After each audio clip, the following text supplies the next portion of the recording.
Hello, I'll keep this video short as possible. So, marami pa rin talagang nagtatanong up until now kung paano magsimula working as a VA without any experience. So, disclaimer lang ulit, I'm not a professional. Everything that I will be sharing here is based on my experience and knowledge.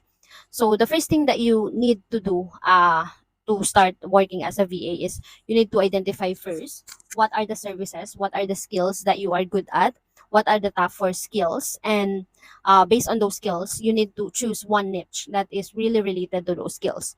So once na naka-choose ka ng niche, it's either social media manager, content writing, or graphic designing, you need to improve that niche. And how will you do that? You need to take advantage of the internet, the free resources of internet that they are giving. And also, a lot of influencers with the same niche. So mag-search ka lang kay TikTok, kay YouTube, lahat ng mga influencers with the same niche na pinili mo. I-improve mo yon through free courses. Kay Udemy, meron si Udemy, si Coursera, meron din si Google, meron si YouTube, meron. So, take advantage all of those softwares and improve your niche. Learn about the responsibilities, learn about the tasks that a certain VA is doing with the same niche.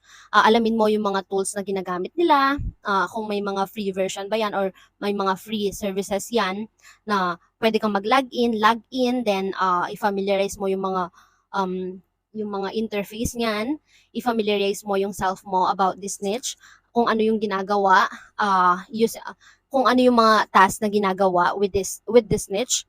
And after that, once you really make yourself familiar with your niche, you need to optimize your profile on a lot of job sites, LinkedIn, Indeed, Upwork kung kaya mo, Fiverr, lahat ng mga yan.